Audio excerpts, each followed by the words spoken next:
नमस्कार साथियों, संस्कृति आईएएस के यूट्यूब चैनल पर आप सभी का स्वागत है। आज के एपिसोड में एक बड़े ही महत्वपूर्ण शोध की चर्चा करने वाले हैं। ये जो शोध है इसलिए महत्वपूर्ण हो जाता है क्योंकि इस शोध में ये कहा गया है कि आगामी वर्षों में, आने वाले वर्षों में पृथ्वी का लगभग 92% जो भाग है, 92% जो पार्ट है, वो आग के गोले में तब्दील हो जाएगा। और ये अब एक तरह से देखें तो ये हमारे लिए महत्वपूर्ण हो जाता है क्योंकि हम इंसान, हम जीव जो हैं वो पृथ्वी पर रहते हैं। और अगर इस तरह के शोध में बातें कही गई हैं तो फिर ये मानव के अस्तित्व के लिए बड़ा ही चिंतनीय विषय है। इसी कारण से इस विषय पर चर्चा करेंगे। और बात करें तो दुनिया के समाप्त होने का जो दावा है वो पिछले काफ़ी वर्षों से अलग अलग समय पर किया गया है। और उसी क्रम में ये एक नया दावा है जो खास तौर पे आधुनिक जो रिसर्च है, जो आधुनिक पद्धति है, उस पर किया गया ये आधारित है। तो इस कारण से ये हमारे लिए महत्वपूर्ण हो जाता है। और इसमें सबसे महत्वपूर्ण बात क्या है कि जो ब्रिस्टल यूनिवर्सिटी है, ब्रिस्टल यूनिवर्सिटी के जो शोधकर्ता हैं, जो साइंटिस्ट हैं, उन्होंने सुपर कंप्यूटर सिमुलेशन के आधार पर ये कहा है कि आने वाले वर्षों में जो पृथ्वी है, पृथ्वी पर जो जीवन है, वो पूरी तरह से समाप्त हो जाएगा। और इसी कारण से ये मामला चर्चा में है। तो देखेंगे कि ये जो शोध है इसके क्या निष्कर्ष बताए गए हैं और ऐसा क्यों कहा जा रहा है कि आने वाले समय में जो पृथ्वी है, पृथ्वी का अधिकांश जो भाग है, लगभग 92% वो आग में तब्दील हो जाएगा। तो इसके क्या प्रभाव होंगे और फिर हम बात करेंगे तो फिर पृथ्वी का कौन सा भाग है जो हम मानवों के लिए, जीवों के लिए रहने लायक बचेगा।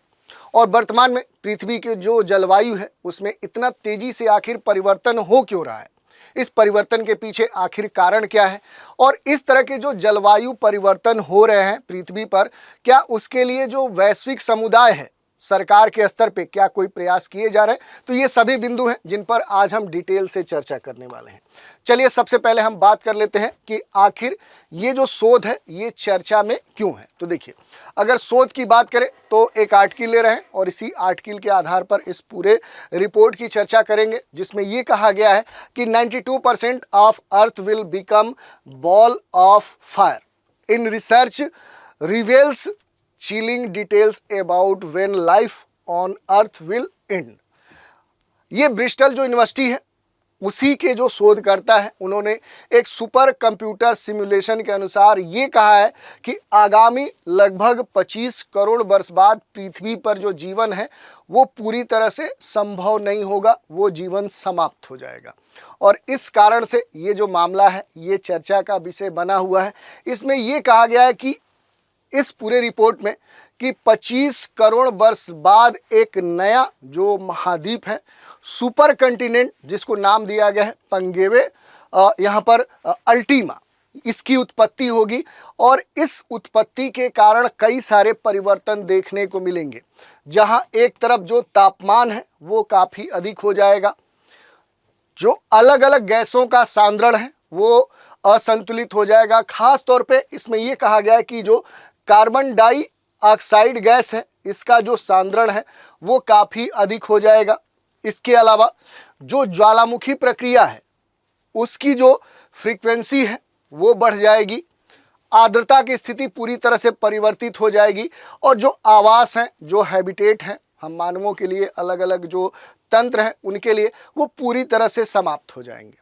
और इस कारण से ये जो शोध है अब खास तौर पे चर्चा का विषय बना हुआ है। तो थोड़ा सा इससे जुड़े हुए जो महत्वपूर्ण बिंदु इसमें कहे गए हैं उन पर अगर हम बात करें तो सबसे महत्वपूर्ण जो बिंदु है वो यही है कि एक नया जो सुपर कंटिनेंट है पैंजिया अल्टीमा, इसका निर्माण होगा। और ये जो निर्माण होगा ये 25 करोड़ वर्षों में हो सकता है। अब ये देखने वाली बात है कि जो जलवायु परिवर्तन हो रहा है इसकी अगर गति और तेजी हुई तो ये जो समय है, ये जो टाइम है, ये घट बढ़ सकता है। जो 25 करोड़ वर्ष कहा जा रहा है इससे पहले भी ये घटना हो सकती है। और इसमें ये कहा गया है कि सभी महाद्वीप मिलकर एक नया महाद्वीप पैंजिया अल्टीमा बनाएंगे। और फिर उस समय जो टेम्परेचर है उसमें काफ़ी वृद्धि देखने को मिल सकती है। और जो टेम्परेचर होगा वो कितना पहुंच जाएगा, तो वो 50 डिग्री सेंटीग्रेड से भी ऊपर पहुंच जाएगा। यही नहीं, जो वोल्केनो की स्थिति है, ज्वालामुखी की स्थिति है, कार्बन डाइऑक्साइड जो गैस है, इसके बारे में भी कुछ निष्कर्ष दिए गए हैं। कहा गया कि ज्वालामुखी विस्फोट से निकलने वाली जो कार्बन डाइऑक्साइड है और इसके अलावा जो सूरज की तीव्र गर्मी है, इसकी स्थिति काफ़ी परिवर्तित हो जाएगी और इनके बढ़ने से जो स्थिति है वो और भी बदतर हो सकती है। और इसी के संदर्भ में टेम्परेचर बढ़ने से ये कहा गया है कि न केवल गर्मी प्रभावित होगी बल्कि जो आर्द्रता है, जो नमी है, उसमें भी बड़ा परिवर्तन देखने को मिलेगा। तापमान और नमी में वृद्धि के कारण देखें तो जो पसीना है, पसीना ही नहीं सूखेगा, उसमें कठिनाई देखने को मिलेगी। और इस कारण से ये जो बदलाव है ये मानव का जो जीवन है उसके अस्तित्व पे कहीं न कहीं प्रश्न चिन्ह खड़ा कर देगा, क्योंकि उसका जीना मुश्किल हो जाएगा। इन निष्कर्ष के अलावा एक और निष्कर्ष दिया गया है। ये कहा गया है कि आखिर पृथ्वी का कौन सा जो हिस्सा है वो मानवों के लिए रहने लायक बचेगा। तो इसमें ये कहा गया है कि केवल जो ध्रुवीय क्षेत्र हैं, जो पोलर क्षेत्र होता है, अगर आप ग्लोब देखे होंगे तो इसके दो पोल होते हैं, एक नॉर्थ पोल होता है, एक साउथ पोल होता है। तो ये कहा गया कि जो ध्रुवीय क्षेत्र है और इसके अलावा जो तटीय इलाके होंगे, आप जानते होंगे कि जो सागर हैं, महासागर हैं, उनके जो कोस्टल रीजन है, वही क्या होंगे कि वही जीवन के अस्तित्व के लिए कहें तो समान स्थिति वाले क्षेत्र होंगे, वहीं पर जीवन संभव होगा। यानी इस बदलाव के बाद ध्रुवीय और तटीय इलाके ही बचेंगे जहां जीवन बचेगा। पृथ्वी का जो पूरा एटमॉस्फेयर है उसमें बड़े स्तर का बदलाव आएगा, ऐसी बात इस रिपोर्ट में कही गई है, जिसमें कहा गया है कि पृथ्वी ऐसी स्थिति में पहुंच जाएगा जहां जीवन के लिए जो परिस्थितियां हैं वो सामान्य नहीं रह जाएंगी, असामान्य हो जाएंगी। इसके अलावा देखिए, ये कहा गया कि लगभग पृथ्वी का 92% जो पार्ट है वो मानव और स्तनधारियों के लिए रहने लायक नहीं बचेगा।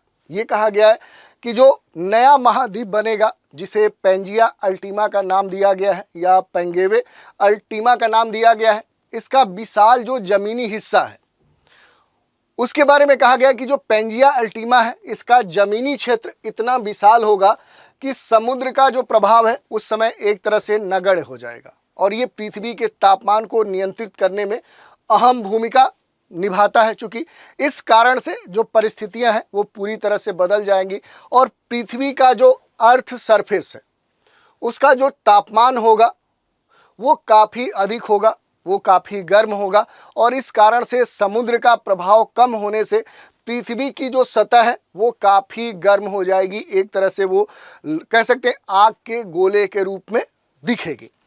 इसके अलावा ये कहा गया कि ज्वालामुखी जो गतिविधियां हैं, जो वोल्केनिक प्रोसेस हैं, वो काफ़ी तेज हो जाएंगी और ये जो वोल्केनिक प्रोसेस हैं इनमें वृद्धि होने के कारण वातावरण में जो कार्बन डाइऑक्साइड है इसकी जो मात्रा है ये काफ़ी बढ़ जाएगी और फिर ये मानव जीवन के लिए समान स्थिति नहीं रहने देगी। ग्रीन हाउस जो गैसें हैं इनका प्रभाव बढ़ेगा वातावरण में, कार्बन डाइऑक्साइड और ऐसे जो हानिकारक गैसें हैं इनकी मात्रा बढ़ने से जो गर्मी है, जो तापमान है वो काफ़ी तेज हो जाएगा और जो सूर्य की तेज रोशनी है और जो पृथ्वी का गर्म होना है, ये दोनों सबसे महत्वपूर्ण रोल निभाएंगे। सूर्य की तेज रोशनी इस गर्मी को और क्या करेगा, इस गर्मी में वृद्धि करेगा, इससे पृथ्वी आग के गोले में एक तरह से परिवर्तित हो जाएगा। तो इस तरह के बहुत सारे जो निष्कर्ष हैं वो ब्रिस्टल यूनिवर्सिटी के इस रिपोर्ट में बताए गए हैं। इसके अलावा देखें तो वर्तमान समय में पृथ्वी की जो जलवायु है आखिर वो इतनी तेज़ी से क्यों परिवर्तित हो रही है, इसके पीछे कारण क्या है, ये एक बड़ा ही महत्वपूर्ण प्रश्न उठता है। तो देखिए, जो इस समय वर्तमान जो सिनेरियो है, प्रेजेंट जो सिनेरियो है, इसमें पृथ्वी की जो जलवायु है इसमें हो रहे जो परिवर्तन है इसके पीछे एक कोई कारण नहीं है बल्कि बहुत सारे कारण हैं और वो कारण भी एक दूसरे से जुड़े हुए हैं, इंटीग्रेट हैं, एक कारण से दूसरा कारण जनित हो रहा है। तो इस तरह से क्या है कि विभिन्न कारणों के सम्मिलित प्रभाव से इस तरह के पृथ्वी की जो जलवायु है वो परिवर्तित हो रही है। वर्तमान समय में देखें तो इनमें सबसे मुख्य रूप से क्या है कि जो मानव की विभिन्न गतिविधियां हैं जो कहीं न कहीं पर्यावरण के विपरीत हैं, कुछ प्राकृतिक ऐसी घटनाएं हैं, उन कारण से जो पृथ्वी का जलवायु परिवर्तन हो रहा है उसमें ये सबसे महत्वपूर्ण भूमिका निभा रहे हैं। जलवायु परिवर्तन का मुख्य कारण क्या है कि जो मानव जनित गतिविधियां हैं, आप देख सकते हैं बहुत सारी गतिविधियां हैं, जैसे आर्थिक विकास के लिए अंधाधुंध जो रिसोर्स हैं उनका दोहन किया जा रहा है। जो अलग अलग जो सोर्स हैं, जो रिसोर्स हैं, उनके स्तर पे अगर देखें तो सस्टेनेबल जो यूज है उसको प्राथमिकता नहीं दी जा रही है। आज का जो जीवन है उसको और आरामदेह बनाने के लिए ऐसी मशीनों का उपयोग किया जा रहा है, जिस कारण से बहुत सारी जो कह सकते हैं कि इस तरह की ग्रीन हाउस गैसें हैं उनका उत्पादन तेज़ी से हो रहा है। तो इस कारण से न केवल जो ग्लोबल वार्मिंग है, जो वैश्विक तापन है, क्लाइमेट जो क्राइसिस है, ऐसी जो समस्याएं हैं वो तेज़ी से बढ़ रही हैं और इनमें कई सारे जो कारण हैं वो महत्वपूर्ण भूमिका निभा रहे हैं। जैसे हमने बोला कि जो हरित गैसें हैं, जो ग्रीन हाउस गैसें हैं, उनका तेज़ी से जो इमिशन हो रहा है, ख़ासतौर पे देखें जो कार्बन डाइऑक्साइड है, ये सबसे खतरनाक है। इसका जो इमिशन है वो तेज़ी से हो रहा है। इसके अलावा देखें जो मेथेन है, इसका तेज़ी से उत्सर्जन हो रहा है। जो नाइट्रस ऑक्साइड है उसका जो उत्सर्जन है वो तेज़ी से हो रहा है। तो ऐसी जो हानिकारक गैसों को मानव तेज़ी से, चाहे वो इंडस्ट्रियल के लेवल पे उत्पादित कर रहा है या घरेलू उपयोग के आधार पर इन गैसों को उत्पन्न कर रहा है, ये सबसे महत्वपूर्ण कारण है। इसके अलावा देखिए इन गैसों का जो उत्सर्जन है वो खास तौर पे देखें तो जीवाश्म ईंधन जैसे कोयला है, तेल है, गैस है, इनके जलने से काफ़ी उत्पन्न होता है। कृषि जो गतिविधियां हैं उन गतिविधियों से, और जो वनों की कटाई है, वनस्पति की जो कटाई है, उस कारण से इस तरह के जो ग्रीन हाउस गैसेस हैं इनका उत्पादन काफ़ी बढ़ गया है, जो कहीं न कहीं ऐसी विषम परिस्थितियां या जो जलवायु परिवर्तन है, ग्लोबल वार्मिंग है, इन परिस्थितियों को उत्पन्न करने में सबसे महत्वपूर्ण भूमिका इन्हीं की है। ये जो गैसें हैं वातावरण में कहीं न कहीं मिली रहती हैं और फिर सूर्य की जो गर्मी है उसको पृथ्वी की सतह पर बनाए रखती है, जिससे तापमान में दिन प्रतिदिन वृद्धि होती है। और इसी प्रभाव को एक तरह से देखें तो ग्रीन हाउस इफेक्ट कहा जाता है, जो जलवायु परिवर्तन का क्या है, सबसे महत्वपूर्ण कारण है। इसके अलावा देखें जो बड़े स्तर पे डिफोरेस्टेशन की समस्या देखने को मिल रही है, जो अब वनों की कटाई हो रही है, पेड़, वनस्पति, वन, इनकी कटाई से जो कार्बन डाइऑक्साइड का अवशोषण इन वनस्पतियों या इन वृक्षों के द्वारा होता था, उनमें कमी आने से जो कार्बन डाइऑक्साइड है इसकी जो मात्रा है वो काफ़ी बढ़ चुकी है। और जब पेड़ काटे जाते हैं तो वे फिर क्या है कि जो CO2 उत्सर्जित करते हैं और जो कम अवशोषित करते हैं, इस कारण से कहीं न कहीं बड़े स्तर पे क्या होता है कि जलवायु परिवर्तन की स्थिति देखने को मिलती है। इन सबसे और बड़ा जो कारण है वो है औद्योगिकीकरण। ये सबसे महत्वपूर्ण कारण है, क्योंकि ऐसे जो औद्योगिकीकरण है जिनमें कई सारी जो कमियां हैं वो देखने को मिली हैं। ये अलग बात है कि भारत या जो दुनिया के पिछड़े हुए देश हैं, विकासशील देश हैं, वो अपनी ज़रूरतों को पूरा करने के लिए तेज़ी से औद्योगिकरण की जो प्रक्रिया है उसमें शामिल हुए हैं। और इस कारण से बड़ी मात्रा में जो ग्रीन हाउस गैस हैं इनका उत्सर्जन भी हो रहा है। ये अलग बात है कि इन पर कंट्रोल के लिए भी अलग अलग समयों पे, अलग अलग मंचों पे प्रयास किए जा रहे हैं, लेकिन फिर भी वर्तमान में जो फैक्ट्रियां हैं, जो बिजली घर हैं, ऐसे जो उद्योग हैं, इनके द्वारा प्रदूषित जो गैसें हैं उनका जो उत्सर्जन स्तर है वो तेज़ी से बढ़ता ही जा रहा है, ये कम होने का नाम नहीं ले रहा है। जलवायु पर इन गैसों का जो प्रभाव पड़ रहा है वो काफ़ी नकारात्मक रूप से पड़ रहा है। इसके अलावा जो अर्बनाइजेशन है, जो तेज़ी से शहरों का विकास हो रहा है, अंधाधुंध जो विकास हो रहा है, परिवहन का विकास बड़े स्तर पे हो रहा है।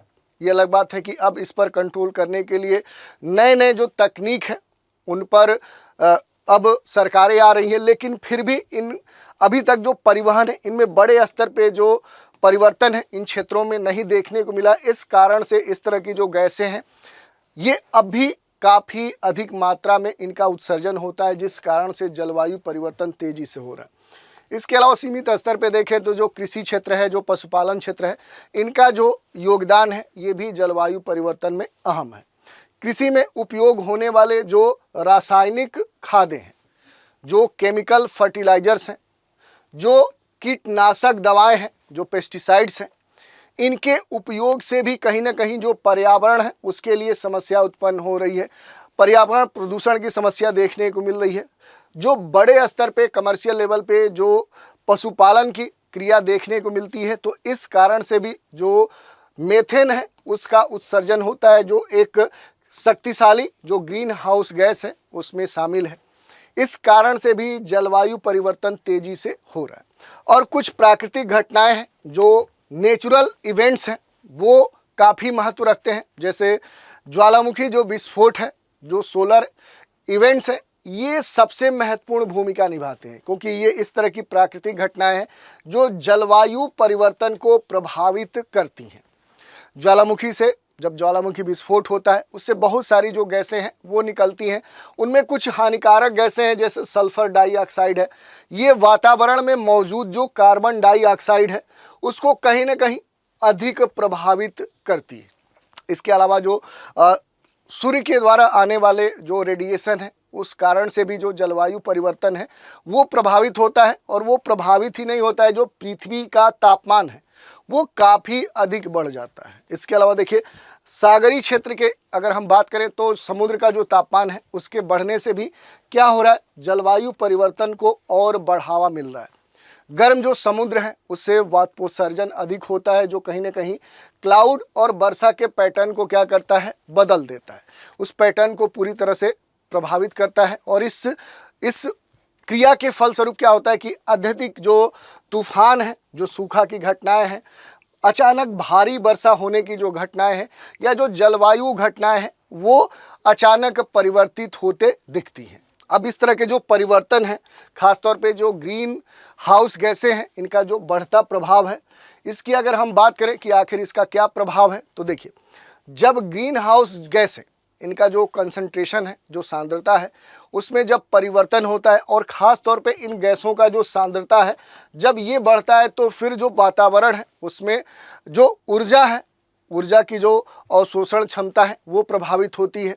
और इस कारण से अगर हम देखें कि जो अवशोषण जो क्षमता है उसमें अगर अवशोषण अधिक होता है तो इससे क्या होता है कि फिर पृथ्वी की सतह पर ये इन्हें वापस भेजता है। एक तरह से देखें तो काउंटर रेडिएशन की स्थिति देखने को मिलती है। और टेरेस्ट्रियल जो रेडिएशन होता है उस कारण से जो गर्मी है, जो तापमान का संचय है वो अधिक होता है। और फिर क्या होता है कि जो तापमान है वो काफ़ी अधिक हो जाता है। इसका रिजल्ट क्या होता है, तो फिर जलवायु में असमानताएं देखने को मिलती है। गर्मी, सूखा, बर्फबारी की कमी, समुद्र जलस्तर में कह सकते हैं कि परिवर्तन, इस तरह की स्थिति देखने को मिलती है। यही नहीं, पर्यावरणीय जो प्रभाव है, जलवायु परिवर्तन के जो प्रभाव हैं वो देखने को मिलते हैं, जिसमें ये कहा गया है कि जो ग्लेशियर है इनका जो पिघलना है वो प्रभावित होता है, सागरीय जो जलस्तर है वो प्रभावित होता है, चरम जो मौसमी घटनाएं हैं इनमें बड़े स्तर की वृद्धि देखने को मिलती है। तो ये सब देख लिए हमने जो प्रभाव हो सकता है। अब पृथ्वी को जलवायु परिवर्तन से बचाने के लिए क्या कोई प्रयास किए जा रहे हैं, और ख़ास तौर पे वैश्विक जो स्तर पे सरकारें हैं, जो महाशक्तियाँ हैं, जो विकासशील देश हैं, विकसित जो देश हैं, कोई बहुत सारे जो दुनिया में संगठन है, क्या कोई प्रयास कर रहे हैं, तो देखिए इसके लिए बहुत सारे जो प्रयास हैं वो किए जा रहे हैं। जैसे पेरिस जलवायु जो समझौता है, सतत विकास लक्ष्य, नवीकरणीय ऊर्जा की ओर बदलाव, जलवायु वित्त, कार्बन टैक्स उत्सर्जन जो व्यापार प्रणाली लाई गई है, संवेदनशील और अनुकूलन का जो सिद्धांत लाया गया है, वैश्विक जलवायु शिखर जो सम्मेलन है, ये सभी कहीं ना कहीं इस तरह के जो जलवायु परिवर्तन है, जो ग्लोबल वार्मिंग है, उन पर कहीं ना कहीं कंट्रोल करने के लिए इस तरह के अलग अलग देखें तो सरकारों के द्वारा, संगठनों के द्वारा वैश्विक स्तर पे ये प्रयास किए जा रहे हैं। तो इस तरह से पूरा हमने इस पूरे रिपोर्ट की चर्चा की कि आखिर जो ब्रिस्टल यूनिवर्सिटी है उसके जो शोधकर्ता है उन्होंने कंप्यूटर सिमुलेशन के आधार पर ये क्यों कहा है कि आने वाले वर्षों में जो पृथ्वी है उस पर जीवन समाप्त हो जाएगा, इसके पीछे कारण क्या है, और पूरा जो निष्कर्ष है इस रिपोर्ट का उसकी हमने चर्चा की। इससे जुड़े हुए अहम जो पहलू हैं उन पर भी हमने बात की। अब इसी पर आधारित एक प्रश्न देख लेते हैं। ब्रिस्टल यूनिवर्सिटी के अध्ययन के अनुसार 25 करोड़ वर्ष बाद पृथ्वी का कौन सा प्रमुख परिवर्तन देखने को मिल सकता है? महासागरों का अस्तित्व, नया महाद्वीप पेंजिया अल्टीमा बनेगा, पृथ्वी पर बर्फीली आंधियां आएंगी, जीवन का पूर्ण रूप से क्या होगा, विनाश हो जाएगा। तो ये प्रश्न हमने देखा और आज की जो चर्चा थी वो यही थी कि पृथ्वी का 92% जो भाग है वो आने वाले वर्षों में आग का गोला बन जाएगा। ब्रिस्टल यूनिवर्सिटी का जो शोध आया है उसकी हमने चर्चा की और इससे जुड़े हुए जो भी महत्वपूर्ण तथ्य हैं उन पर भी बात की। तो आज के एपिसोड में इतना ही। आप सभी हमारे साथ बने रहें, इसके लिए धन्यवाद।